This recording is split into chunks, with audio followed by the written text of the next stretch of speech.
João acordou, viu um Tinget Vang Vng Trongu, Ting Se Achamin, você é uma vergonha para esta família.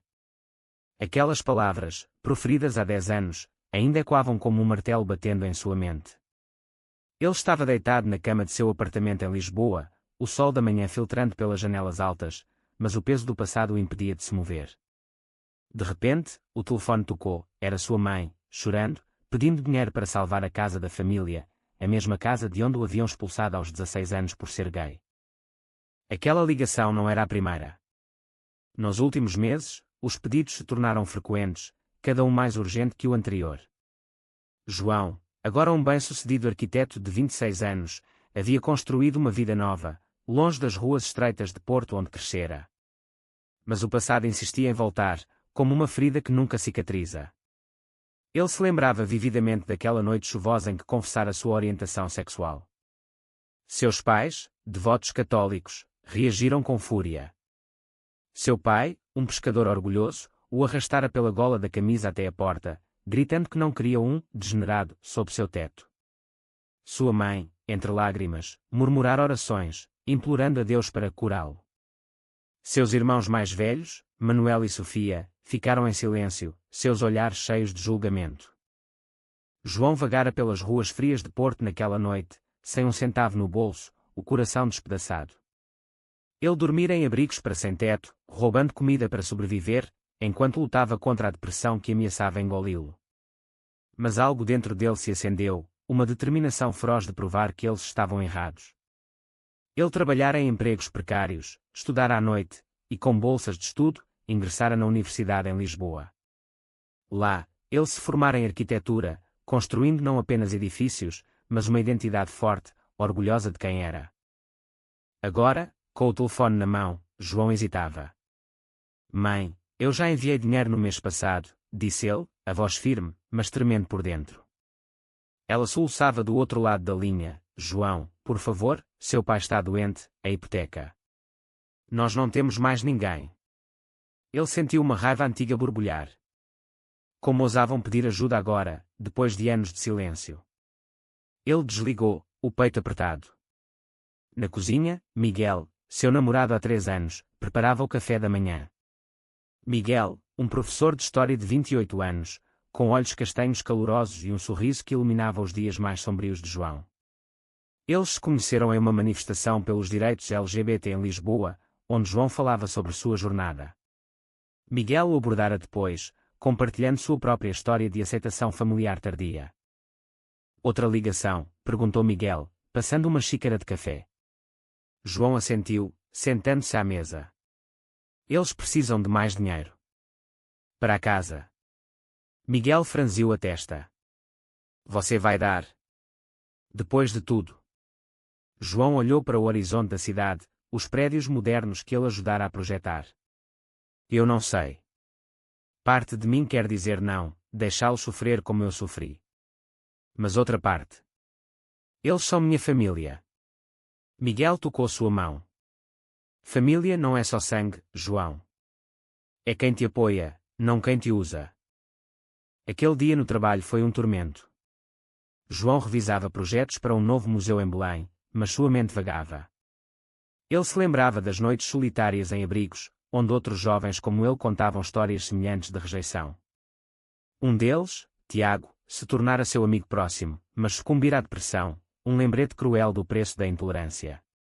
João jurara nunca se curvar novamente. No almoço, ele encontrou sua mentora, Ana, uma arquiteta veterana que o contratara anos atrás. Você parece distraído, observou ela. João confidenciou a ligação. Ana, uma lésbica assumida, balançou a cabeça. A sociedade portuguesa mudou, mas famílias como a sua ainda carregam o peso do passado. Você deve decidir o que te define, o ódio deles ou o amor que construiu. De volta ao apartamento, João e Miguel jantaram em silêncio. Miguel quebrou o gelo. Lembra quando nos conhecemos? Você disse que nunca mais deixaria o passado te controlar. João sorriu fracamente. Sim, mas é mais fácil dizer do que fazer. Naquela noite, ele sonhou com sua infância, brincando nas praias do Douro com seus irmãos, o riso ecoando. Acordou suando, percebendo que, apesar de tudo, ainda ansiava por reconciliação. No dia seguinte, ele transferiu o dinheiro, mas com uma condição em sua mente: isso seria o último. Mal sabia ele que isso abriria as portas para mais demandas, testando os limites de sua paciência e amor próprio. Os dias se transformaram em semanas de tensão. A família começou a ligar mais, não só a mãe, mas Manuel, pedindo ajuda para seu negócio falido. João se sentia como um caixa eletrônico, dispensando notas sem emoção. Miguel notava a mudança. João ficava mais distante, irritado. Você está se perdendo nisso, disse Miguel uma noite, após uma discussão. João rebateu: eles são minha família. Você não entende. Miguel saiu, batendo a porta, deixando João sozinho com seus demónios. Ele se perguntou se valia a pena sacrificar seu presente pelo passado. A discussão com Miguel deixou João abalado. Ele passou a noite em claro, questionando suas escolhas. Pela manhã, ligou para Manuel, seu irmão mais velho, que agora gerenciava a pequena frota de barcos de pesca da família em Porto. Porque vocês só me procuram quando precisam de dinheiro? Perguntou João, a voz carregada de ressentimento. Manuel hesitou. As coisas estão difíceis aqui, irmão.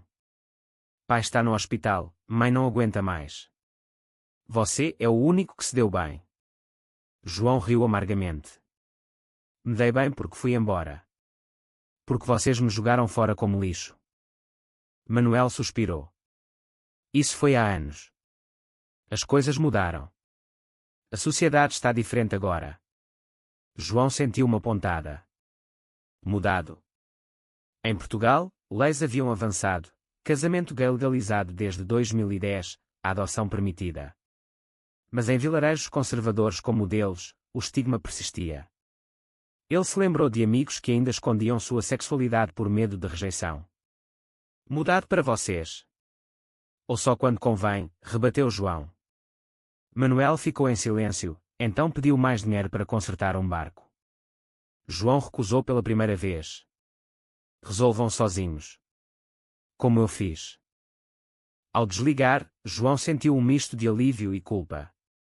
Ele foi para o trabalho, onde um novo projeto o aguardava: reformar uma igreja antiga em Sintra, transformando-a em centro cultural. Irónico, pensou ele, lidar com símbolos de uma fé que o condenara. Durante a reunião, sua mente divagava para Miguel, que não retornara suas chamadas. No fim do dia, João o encontrou em um café perto da universidade onde Miguel lecionava. Desculpe, disse João, sentando-se. Miguel olhou para ele, olhos vermelhos. Eu te amo, João, mas ver você se machucar assim. É como se você ainda buscasse a aprovação deles. Eles conversaram por horas, relembrando momentos felizes, viagens para as praias do Algarve, noites dançando em bares gays de Bairro Alto. Miguel compartilhara sua própria luta, sua família, de classe média em Coimbra, aceitar a sua homossexualidade após anos de terapia familiar. Eles erraram no começo, mas escolheram mudar, disse Miguel. João invejava isso. Meus pais nunca mudaram. Só querem meu dinheiro agora que sou útil. Miguel apertou sua mão. Então por que dar? Para provar algo. Ou por medo de ser o vilão? Naquela semana, João recebeu uma carta da mãe: venha nos visitar. Seu pai quer te ver. O coração de João acelerou. Ele debateu internamente: ir significaria confrontar o passado, mas ignorar poderia ser o fim definitivo. Ele decidiu ir, sozinho, para Porto. A viagem de trem foi agonizante, memórias inundando sua mente. Chegando à casa antiga, cheirando a peixe e sal, ele encontrou a mãe mais velha, enrugada pelo tempo. João, meu filho, ela abraçou, lágrimas nos olhos. Seu pai, acamado, olhou para ele com olhos fracos. Você veio. A conversa foi tensa. O pai murmurou: eu errei. Mas a igreja. A vizinhança. João interrompeu: isso não justifica me expulsar. A mãe interveio: nós estávamos errados. Mas agora, com a doença dele, precisamos de você. João viu a manipulação. Eles não pediam perdão genuíno, só ajuda financeira. Manuel chegou, trazendo Sofia, que agora tinha filhos. Irmão, bom te ver, disse ela, mas evitou olhares. Durante o jantar, a conversa girou em torno de problemas familiares, nunca tocando no elefante na sala, sua sexualidade. João sentiu a raiva crescer. Vocês me jogaram fora por quem eu amo. Agora, porque sou bem-sucedido, me querem de volta. O pai tossiu. Filho, perdoe-nos. Mas as palavras soavam vazias. João deixou dinheiro na mesa e saiu, prometendo pensar. No trem de volta, ele chorou, o conflito interno rasgando. Miguel o esperava em Lisboa. Como foi? João contou tudo. Eles não mudaram. Só precisam de mim. Miguel o abraçou. Então escolha você mesmo. Mas a visita abriu feridas. Nos dias seguintes, João se isolou, afetando seu trabalho. Ana o chamou para uma conversa. Você não pode deixar o passado te definir. Ele assentiu, mas duvidava. Então, uma traição veio. Manuel ligou, dizendo que contara aos vizinhos sobre a generosidade de João, mas omitindo o motivo da expulsão. Rumores se espalharam, pintando João como o filho pródigo que voltara rico. Isso o enfureceu. Eles usavam sua imagem para se beneficiarem socialmente. Miguel sugeriu terapia. João relutou, mas concordou. Na primeira sessão, o terapeuta explorou suas feridas, o abandono, a luta pela aceitação. Você paga o preço de sua independência todos os dias, disse o terapeuta. João percebeu que ajudar a família era uma forma de buscar validação que nunca viria.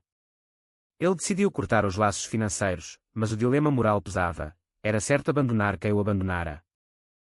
A decisão de cortar o apoio financeiro à família deixou João em um turbilhão emocional. Ele escreveu uma carta explicando suas razões, enviando-a por correio registrado. Eu perdoo vocês pelo passado, mas não posso mais ser sua salvação financeira. Encontrem seu próprio caminho, como eu encontrei o meu. As respostas vieram rápidas, ligações furiosas de Manuel, acusando-o de egoísmo, mensagens de Sofia implorando por seus sobrinhos, e silêncio do pai. A mãe chorou ao telefone. Você nos abandona agora que precisamos. João rebateu. Vocês me abandonaram primeiro. O stress afetou seu relacionamento com Miguel. Discussões se tornaram frequentes. Uma noite, após uma briga sobre o assunto, Miguel disse: estou cansado de ser o segundo plano para sua família disfuncional. João, ferido, retrucou: você não sabe o que é ser rejeitado pelo sangue. Miguel saiu novamente, passando a noite com amigos. João se sentiu sozinho, questionando se seu passado destruiria seu futuro. No trabalho, um novo desafio surgiu. O projeto da igreja em Sintra envolvia lidar com padres conservadores que questionavam sua moralidade. Um deles, Padre Luís, descobrira sobre sua orientação através de rumores. Como um homem como você pode reformar uma casa de Deus? Perguntou o padre em uma reunião. João, contendo a raiva, respondeu: minha sexualidade não afeta meu profissionalismo. E a igreja prega o perdão, não. O padre recuou, mas o incidente o abalou, destacando o preconceito persistente na sociedade portuguesa. Ele confidenciou a Ana, que o incentivou a lutar. Use isso para mudar mentes. Inspirado, João começou a se envolver mais em ativismo LGBT, palestrando em eventos. Em uma conferência em Faro, ele conheceu outros sobreviventes de rejeição familiar, compartilhando histórias que ecoavam a sua. Uma jovem, Rita, contou como sua família a usara financeiramente após aceitá-la condicionalmente. É manipulação emocional, disse ela. João viu paralelos, fortalecendo sua resolução. Miguel retornou, pedindo desculpas. Eu te amo demais para te perder. Eles se reconciliaram, mas a tensão permanecia. Então, uma reviravolta, Sofia apareceu em Lisboa, grávida novamente, implorando ajuda. Manuel perdeu o emprego. Estamos desesperados. João a recebeu no apartamento, Miguel ao lado. Sofia chorou: você é o único que pode nos salvar.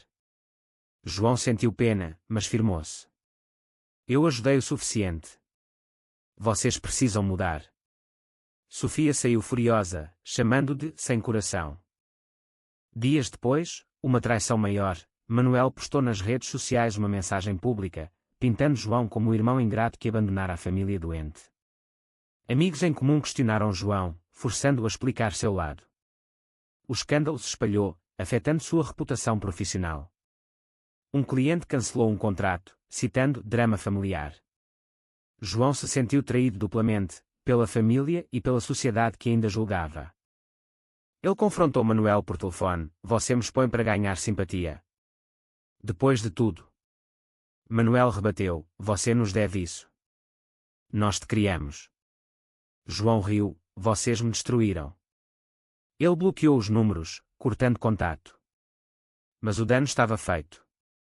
Miguel o apoiou: "Você fez o certo." Juntos, eles planejaram uma viagem para Madeira, para escapar. Na ilha, entre paisagens vulcânicas e oceanos, João refletiu. Ele percebeu que sua força vinha da adversidade. Mas o preço era alto: isolamento emocional, desconfiança. De volta, uma notícia chocante: o pai piorara, hospitalizado. A mãe ligou de um número desconhecido: "Ele pode não sobreviver." "Venha."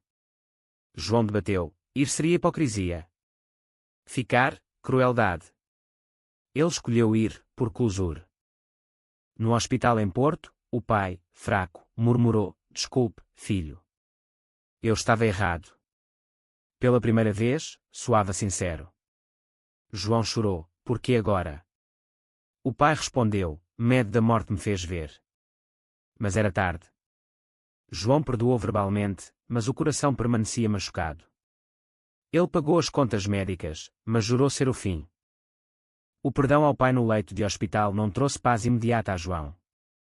Ele voltou a Lisboa com o coração pesado, questionando se fora manipulado novamente. Miguel o recebeu com braços abertos: "Você foi forte." Mas João sentia uma rachadura em sua armadura. Nos dias seguintes, ele mergulhou no trabalho, finalizando o projeto em Sintra. A inauguração do Centro Cultural foi um sucesso, com elogios da imprensa. Pela primeira vez, ele se sentiu validado profissionalmente, longe do julgamento familiar. Porém, a família não desistiu. Sofia enviou fotos de seus filhos, apelando para o instinto familiar. "Eles precisam de um tio", escreveu. João ignorou, mas as imagens o assombravam. Ele discutiu com o terapeuta: "É errado cortá-los completamente?" O terapeuta respondeu: "Não é errado proteger-se. Mas reflita sobre o que você quer a longo prazo." João ponderou: reconciliação verdadeira ou separação permanente? Uma oportunidade surgiu: um convite para palestrar em uma universidade em Braga sobre direitos LGBT e família. Ele aceitou, compartilhando sua história.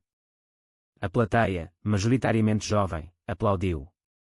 Após, um estudante se aproximou: "Minha família é como a sua. O que faço?" João aconselhou: "Construa sua própria família. O sangue nem sempre é leal." Aquilo o fortaleceu. Miguel propôs morarem juntos oficialmente, comprando um apartamento maior. "Vamos construir nosso futuro", disse. João concordou, animado. Mas então, uma traição de Miguel abalou tudo. Ao checar o telefone de Miguel por acidente, João viu mensagens de um ex-namorado, sugerindo encontros. Confrontado, Miguel admitiu: "Foi só flerte. Eu estava estressado com seus problemas familiares." João se sentiu traído: "Você me acusa de priorizar eles, mas faz isso." A discussão escalou. Miguel chorou: "Desculpe, foi um erro." João saiu, vagando pelas ruas de Lisboa, e quando sua juventude solitária. Ele se hospedou em um hotel, refletindo sobre confiança. O preço do amor era vulnerabilidade, e ele pagara caro antes. No dia seguinte, eles conversaram. Miguel jurou mudar, indo à terapia. João perdoou, mas com reservas, mais uma vez, e acaba. Enquanto isso, a família intensificou. Manuel processou João por abandono familiar, uma lei arcaica em Portugal que raramente se aplicava. O advogado de João riu: "Isso não vai a lugar nenhum." Mas o processo público expôs sua vida, atraindo mídia. Jornais sensacionalistas publicaram: "Arquiteto gay abandona família doente." João deu entrevistas, contando sua versão: expulsão aos 16, luta pela sobrevivência. A opinião pública se dividiu: alguns o apoiaram, outros o vilanizaram como sem alma. O stress culminou em um colapso. João sofreu um ataque de pânico no trabalho, hospitalizado brevemente. Ana o visitou, você precisa priorizar sua saúde. Ele percebeu o custo, anos de trauma acumulado. Com Miguel, eles reconectaram através de terapia de casal, explorando inseguranças. Miguel admitiu ciúmes da atenção à família. João, medo de abandono. O processo foi arquivado, mas Manuel enviou uma mensagem final: você venceu. Mas perdeu uma família. João respondeu: eu ganhei liberdade. Ele bloqueou todos, focando no presente. Uma promoção no trabalho veio, projetando um memorial LGBT em Lisboa. Simbólico, pensou ele. Mas o passado persistia. Em um sonho, ele via o pai morrendo sozinho. Acordou assustado, questionando sua escolha. Miguel o acalmou: você fez o que pôde. João se perguntou se o perdão exigia sacrifício eterno. Com o processo resolvido, João sentiu um alívio temporário. Ele e Miguel compraram o apartamento, um espaço moderno com vista para o Tejo, simbolizando um novo começo. Eles adotaram um cachorro, Batata, trazendo alegria cotidiana. No trabalho, o memorial LGBT avançava, permitindo que João canalizasse sua dor em arte. Ele esculpiu elementos representando rejeição e resiliência, ganhando prémios. Porém, a sociedade portuguesa, apesar de progressos, ainda carregava preconceitos. Em uma festa de inauguração, um convidado conservador o confrontou: sua arte promove depravação. João rebateu calmamente: promove humanidade. Mas o incidente o lembrou de barreiras persistentes.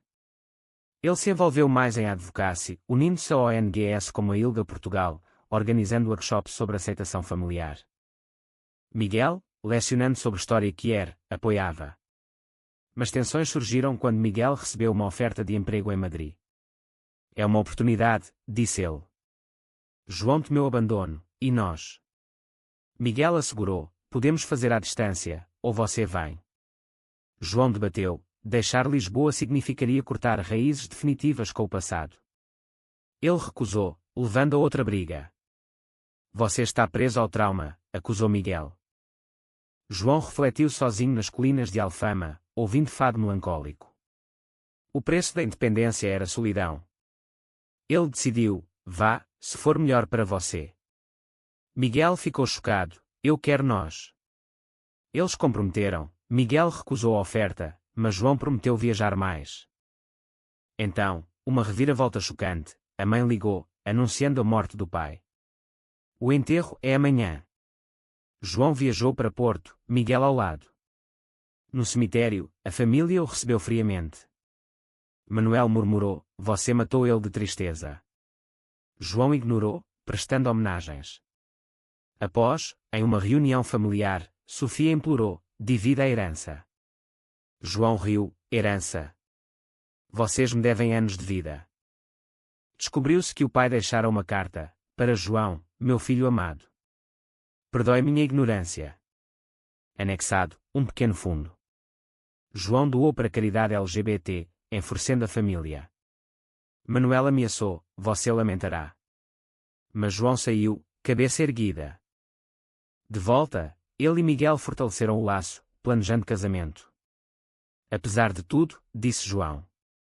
Mas dúvidas persistiam: era o amor suficiente contra o mundo? O casamento de João e Miguel foi uma celebração discreta em uma quinta no Alentejo, cercada por amigos e aliados. Nenhum familiar de João compareceu, mas ele sentiu paz. Esta é minha família agora, disse ele no brinde. Eles honeymoonaram nos Açores, entre vulcões e águas termais, reconectando profundamente. João refletiu sobre sua jornada, da rejeição à autoaceitação, pagando o preço em cicatrizes emocionais. Anos passaram. João se tornou uma figura proeminente em arquitetura e ativismo, publicando um livro sobre sua vida, inspirando milhares. Miguel ascendeu na academia, coautorando trabalhos sobre direitos queer. Eles adotaram uma criança, desafiando normas, enfrentando burocracia e preconceito, mas vencendo. A família ocasionalmente tentava contato, mas João mantinha distância, enviando cartões anuais. Manuel se divorciou, Sofia lutou financeiramente, mas eles nunca pediram perdão genuíno. João se perguntava: ele fora muito duro? Em uma noite reflexiva, olhando o Tejo, João pensou nos custos: perda de laços sanguíneos, mas ganho de autenticidade. Ele se virou para Miguel: valeu a pena. Miguel sorriu: sim, porque estamos aqui. Mas a sociedade ainda debatia: famílias tradicionais versus direitos individuais. João terminou seu livro com uma pergunta: foi certo João priorizar sua sanidade sobre o dever familiar, ou ele devia ter sacrificado mais pela reconciliação?